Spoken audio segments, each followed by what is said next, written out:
नाज़रीन, हरीपुर में ज़मनी इंतखाबात हो रहे हैं और उमर अयूब साहब की वजह से ये सीट खाली हुई। उमर अयूब साहब जो कि पाकिस्तान तहरीक इंसाफ के सेक्रेटरी जनरल भी रहे, और आपको याद होगा कि बड़ा प्रेशराइज़ किया गया उन्हें और कहा गया कि आप इमरान खान का साथ छोड़ें।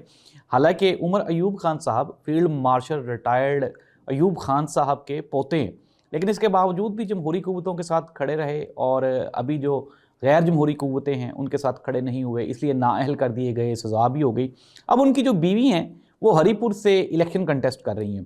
कैप्टन सफदर साहब, हरीपुर ये जो इलेक्शन हो रहा है, बाई इलेक्शन हो रहा है, यहाँ पे एक कंपेन का एक जलसा था, तो वहाँ पे गए। यहाँ पे एक सूफ़ी रियाज साहब नामी एक शख्सियत हैं जो कि कैप्टन सफदर के फर्स्ट कज़न भी हैं।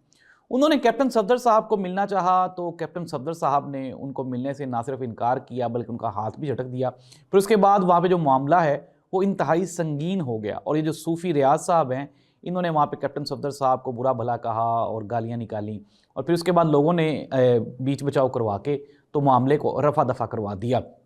इसी तरह नाज़रीन, अगर हम बात करें फैसलाबाद में, जो कि साहबज़ादा हामिद रज़ा साहब की जो सीट थी, हल्का NA 104 है गालबन ये फैसलाबाद का, तो उन्होंने उनकी वो जो सीट खाली हुई उसके ऊपर उन्होंने इसको बाइकआउट कर दिया इलेक्शन का, और जो हाई कोर्ट है उससे उन्होंने अपील की कि यहाँ पे इलेक्शन को मुलतवी करवाया जाए।